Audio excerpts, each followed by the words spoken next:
Hello friends, എല്ലാവർക്കും നമസ്കാരം. ഇന്നത്തെ നമ്മുടെ സ്പെഷ്യൽ വളരെ കുറച്ച് ചേരുവകൾ കൊണ്ട് വളരെ എളുപ്പത്തിൽ ആർക്ക് വേണമെങ്കിലും തയ്യാറാക്കിയെടുക്കാൻ പറ്റിയ ഒരു അട്ടിപ്പൊളി ബീട്രൂട്ട് ഹൽവയാണ്. എന്നാൽ ഒട്ടും താമസിപ്പിക്കുന്നില്ല, നമുക്ക് നമ്മുടെ ആ ഒരു വീഡിയോയിലേക്ക് കിടക്കാം. ഇവിടെ അതിനു വേണ്ടി ഒരു 3 ബീട്രൂട്ട്, ഇത് ഉദ്ദേശം ഒരു 650 ഗ്രാമോളം വരും. ആദ്യം നമുക്ക് ഇവയെല്ലാം തൊലി കളഞ്ഞ് നന്നായിട്ട് കഴുകിയതിന് ശേഷം ഇതുപോലെ ഒന്ന് ഗ്രേറ്റ് ചെയ്ത് വെക്കുക. ശേഷം ഇങ്ങനെ ഗ്രേറ്റ് ചെയ്ത് വെച്ച ബീട്രൂട്ട് വെള്ളം ഒഴിച്ച് തിളപ്പിച്ചെടുക്കാൻ പാകത്തിന് ഒരു പാത്രത്തിലേക്ക് ഇട്ട് കൊടുക്കുക. നമുക്കിത് വേവിച്ചെടുക്കേണ്ട ആവശ്യമില്ല, നന്നായിട്ടൊന്ന് തിളപ്പിച്ചെടുത്താൽ മാത്രം മതി. ബീട്രൂട്ട് എല്ലാം ഈ ഒരു പാത്രത്തിലേക്ക് ഇട്ട് കൊടുത്തതിന് ശേഷം ഇതിലേക്ക് നമുക്കൊരു 400 ml വെള്ളവും കൂടി ഒഴിച്ചു കൊടുക്കാം. ശേഷം വെള്ളം നല്ലതുപോലെ തിളച്ച് ഈ ചേർത്ത് കൊടുത്ത ബീട്രൂട്ടിലെ സത്തും ഗുണങ്ങളുമെല്ലാം വെള്ളത്തിലേക്ക് നന്നായിട്ട് ചേരുന്നത് വരെ ഇടയ്ക്കിടെ ഒന്ന് ഇളക്കി കൊടുക്കാം. അങ്ങനെ ഇവിടെ ഈ വെള്ളം നല്ലതുപോലെ തിളച്ച് ആ ഒരു ബീട്രൂട്ടിൻ്റെ സകല വൈറ്റമിൻസും അതുപോലെ അതിൻ്റെ കളറും എല്ലാം വെള്ളത്തിലേക്ക് നന്നായിട്ട് ചേർന്നിട്ടുണ്ട്. ഇനി ഈ ബീട്രൂട്ടിൻ്റെ വൈറ്റമിൻസ് അടങ്ങിയ വെള്ളം മാത്രം നമുക്ക് സെപ്പറേറ്റ് അരിച്ചെടുക്കാം. ഇങ്ങനെ അരിച്ചെടുക്കുന്ന സമയത്ത് ബീട്രൂട്ടിലെ ആ ഒരു തരികളൊന്നും അവശേഷിപ്പിക്കാത്ത രീതിയിൽ വേണം അരിച്ചെടുക്കാൻ. വെള്ളം മാത്രമായിട്ട് തന്നെ അരിച്ചെടുക്കാൻ ശ്രദ്ധിക്കുക. ഇങ്ങനെ ഈ ബീട്രൂട്ട് വെള്ളം അല്ലെങ്കിൽ ബീട്രൂട്ട് ജ്യൂസ് എല്ലാം നന്നായിട്ട് അരിച്ചെടുത്ത് വെച്ചതിന് ശേഷം ഇതിലെ ചൂട് കംപ്ലീറ്റ് ആയിട്ട് മാറി വരുമ്പോഴേക്കും നമുക്കിതിലേക്ക് 4 ടേബിൾ സ്പൂൺ അളവിൽ കോൺഫ്ലോർ ഇട്ട് കൊടുക്കാം. ഒരു കാര്യം പ്രത്യേകം ശ്രദ്ധിക്കുക, ജ്യൂസിലെ ചൂടെല്ലാം കംപ്ലീറ്റ് മാറിയതിനു ശേഷം മാത്രം കോൺഫ്ലോർ ഇട്ട് കൊടുക്കുക, അല്ലെങ്കിൽ കോൺഫ്ലോർ കട്ടി പിടിക്കാനുള്ള സാധ്യതയുണ്ട്. ഇവിടെ ഇപ്പോൾ കോൺഫ്ലോർ ഇട്ട് നന്നായിട്ട് ഇളക്കി യോജിപ്പിച്ചിട്ടുണ്ട്. എന്നാൽ പോലും കോൺഫ്ലോറിൻ്റെ ആ ഒരു തിക്നെസ് തോന്നിക്കാത്തത് കൊണ്ട് മാത്രം 1 ടേബിൾ സ്പൂൺ അളവിൽ കോൺഫ്ലോർ കൂടി ചേർത്ത് കൊടുക്കുകയാണ്. ശേഷം നന്നായിട്ടൊന്ന് ഇളക്കി കൊടുക്കുക. കോൺഫ്ലോർ കൂടുതലായി പോകാനും അതുപോലെ കുറഞ്ഞു പോകാനും പാടില്ല.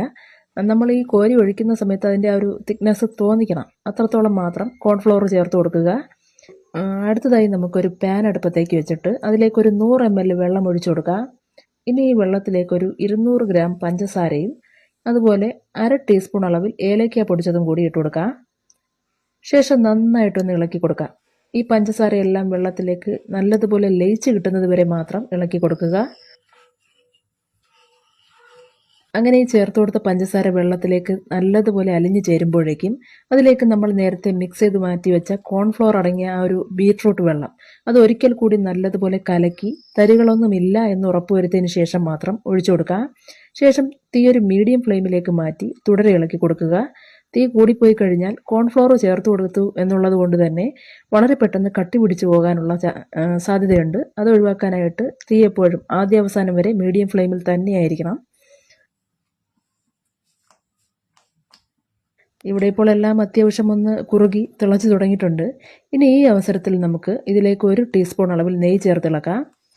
ഹൽവയുടെ ആ ഒരു പാകം എത്തണമെന്നുണ്ടെങ്കിൽ ഇനി അങ്ങോട്ട് നമുക്ക് ഇടവിട്ട് നെയ്യ് ചേർത്ത് കൊടുത്ത് ഇളക്കേണ്ടതായിട്ട് വരും. എന്നാൽ മാത്രമേ ഹൽവ കറക്റ്റ് പാകമെത്തി ഈ പാത്രത്തിൽ നിന്ന് വിട്ടുവരികയുള്ളൂ. ആദ്യ തവണ ഈ പറഞ്ഞ 1 ടീസ്പൂൺ അളവിൽ നെയ്യ് ചേർത്ത് ഇളക്കിയതിനു ശേഷം വീണ്ടും നമ്മളിതിലേക്ക് 2 ടീസ്പൂൺ അളവിൽ നെയ്യ് ചേർത്ത് കൊടുക്കുകയാണ്. ഒരു കാര്യം, ഈ അവസരത്തിൽ തന്നെ ടേസ്റ്റ് നോക്കിയിട്ട് പഞ്ചസാര പോരാ എന്ന് തോന്നുന്നുവെങ്കിൽ ഒരൽപ്പം പഞ്ചസാര കൂടി ചേർത്ത് കൊടുക്കാം. പഞ്ചസാരയുടെ അളവ് നിങ്ങളുടെ താല്പര്യത്തിനനുസരിച്ച് കൂട്ടുകയോ കുറയ്ക്കുകയോ ചെയ്യാം. എന്നാൽ പോലും തീരെ അങ്ങ് കൂടിപ്പോകാൻ പാടില്ല. കാരണം ഇത് കുറുകി വരുന്നതിനനുസരിച്ച് പഞ്ചസാരയുടെ ആ ഒരു ടേസ്റ്റിൻ്റെ ലെവൽ കൂടാനും സാധ്യതയുണ്ട്. അതുകൊണ്ട് തന്നെ പഞ്ചസാര ചേർത്ത് കൊടുക്കുമ്പോൾ എപ്പോഴും ഒരു ശ്രദ്ധയോടുകൂടി വേണം ചേർത്ത് കൊടുക്കാൻ. ഇവിടെ ഇപ്പോൾ 2ാം തവണയും നമ്മൾ നെയ്യ് ചേർത്ത് ഇളക്കി കൊടുത്തു കഴിഞ്ഞു. ഇനി ഒരിക്കൽ കൂടി നമ്മളിതിലേക്ക് 1 ടീസ്പൂൺ അളവിൽ നെയ്യ് ചേർത്ത് കൊടുക്കുകയാണ്. അങ്ങനെ ആകെ മൊത്തം 4 ടീസ്പൂൺ അളവിൽ നമ്മളിതിലേക്ക് നെയ്യ് ചേർത്ത് കൊടുത്തിട്ടുണ്ട്. അങ്ങനെ കുറച്ച് മിനിറ്റുകൾക്ക് ശേഷം നമ്മുടെ ഹൽവ ഇതുപോലെ പാത്രത്തിൽ നിന്ന് ചെറിയ തോതിലൊന്ന് വിട്ടു തുടങ്ങിയിട്ടുണ്ട്. ഇനി നമുക്കിതിലേക്ക് 1 ടേബിൾ സ്പൂൺ അളവിൽ കശുവണ്ടി ചെറുതായിട്ട് നുറുക്കിയത് ചേർത്ത് കൊടുക്കാം. ഇങ്ങനെ ഈ നുറുക്കിയ കശുവണ്ടി ചേർത്ത് കൊടുത്തു കഴിഞ്ഞ് വീണ്ടും തുടരെ ഇളക്കി കൊടുക്കാം. കാരണം ഈ ഹൽവ എല്ലാം പാത്രത്തിൽ നിന്ന് കംപ്ലീറ്റ് ആയിട്ട് വിട്ടു വരുന്നത് വരെ വേണം ഇളക്കി കൊടുക്കാൻ. അപ്പോൾ ഇവിടെ ഹൽവ കറക്റ്റ് പാകമായിട്ടുണ്ട്. ഇപ്പോൾ ശ്രദ്ധിച്ചു കഴിഞ്ഞാൽ നിങ്ങൾക്ക് മനസ്സിലാക്കാം ഹൽവ പാത്രത്തിൽ നിന്ന് കംപ്ലീറ്റ് ആയിട്ട് വിട്ടു വരുന്നുണ്ട്. പിന്നെ മറ്റൊരു കാര്യം ശ്രദ്ധിക്കേണ്ടത്, ഹൽവ തയ്യാറാക്കുമ്പോൾ എപ്പോഴും നോൺ സ്റ്റിക്ക് കടായിയോ മറ്റോ തന്നെ എടുക്കുക. അങ്ങനെയാണെങ്കിൽ അതിൻ്റെ കറക്റ്റ് പാകം നിങ്ങൾക്ക് പെട്ടെന്ന് തന്നെ മനസ്സിലാക്കാം. ഇനി ചെയ്യേണ്ടത്, ഈ തയ്യാറാക്കിയെടുത്ത ഹൽവ ഇതുപോലെ നെയ്യ് തടവി വെച്ച സ്ക്വയർ ഷേപ്പിലുള്ള ഒരു ട്രേയിലേക്കോ അതില്ലെങ്കിൽ സാധാ നമ്മൾ ഉപയോഗിക്കുന്ന പാത്രത്തിലേക്കോ മാറ്റാം. എന്ത് തന്നെയായാലും അതിലൊരല്പം നെയ്യ് തടവിയിരിക്കണം. ശേഷം നെയ്യ് പുരട്ടിയ സ്പൂൺ ഉപയോഗിച്ച് തന്നെ നമുക്കിതൊന്ന് ഷേപ്പ് വരുത്തിയെടുക്കണം. നെയ്യ് പുരട്ടിയില്ല എന്നുണ്ടെങ്കിൽ ഹൽവ സ്പൂണിലൊട്ടാനുള്ള സാധ്യതയുണ്ട്. അത് ഒഴിവാക്കാനാണ് നെയ്യ് പുരട്ടണം എന്ന് എടുത്ത് പറയുന്നത്. ഇനി ഇതിൽ ചൂട് കംപ്ലീറ്റ് ആയിട്ട് മാറിയതിന് ശേഷം മാത്രം നമുക്കിതൊന്ന് കട്ട് ചെയ്തെടുക്കാം. ഇവിടെ ഇപ്പോൾ 1 മണിക്കൂറോളമായി നമ്മുടെ ആ ഒരു ഹൽവയിലെ ചൂട് കംപ്ലീറ്റ് ആയിട്ട് മാറിയിട്ടുണ്ട്. ഇനി നമുക്കിത് കട്ട് ചെയ്തെടുക്കാം. അപ്പോൾ നമ്മുടെ ഹൽവ റെഡി ആയിട്ടുണ്ട്. നല്ല സോഫ്റ്റ് ആയിട്ടുള്ള ഹൽവയാണ്. ഇങ്ങനെ തയ്യാറാക്കി ഫ്രിഡ്ജിൽ വെച്ച് കഴിഞ്ഞാൽ ആഴ്ചകളോളം നമുക്കിത് യാതൊരു കേടും കൂടാതെ ഉപയോഗിക്കാം. ഫ്രിഡ്ജിൽ വെക്കാതെ വേണമെങ്കിൽ 2 ദിവസത്തോളം മാത്രം ഉപയോഗിക്കാം. കാരണം നമ്മളിതിലേക്ക് പ്രിസർവേറ്റീവ്സ് ഒന്നും ചേർത്ത് കൊടുത്തിട്ടില്ല. അതുകൊണ്ട് തന്നെ 2 ദിവസം ആയി കഴിഞ്ഞാൽ കേടായി പോകാനുള്ള സാധ്യതയുണ്ട്. അത് ഒഴിവാക്കാൻ ഫ്രിഡ്ജിൽ വെച്ച് തന്നെ ഉപയോഗിക്കുക. അപ്പോൾ ഇന്നത്തെ സ്പെഷ്യൽ ബീട്രൂട്ട് ഹൽവ റെഡി ആയിട്ടുണ്ട്. കുട്ടികൾക്കെല്ലാം ഒരുപാട് ഇഷ്ടപ്പെടുന്ന നല്ലൊരു ഐറ്റമാണ്. എല്ലാവരും ട്രൈ ചെയ്ത് നോക്കുക. ഇന്നത്തെ വീഡിയോ പതിവുപോലെ എല്ലാവർക്കും ഇഷ്ടമായെന്നുള്ള പ്രതീക്ഷയോടുകൂടി ഇവിടെ അവസാനിപ്പിക്കുന്നു. തുടർന്ന് മറ്റൊരു വീഡിയോയുമായി കാണുന്നതുവരേക്കും നന്ദി, നമസ്കാരം.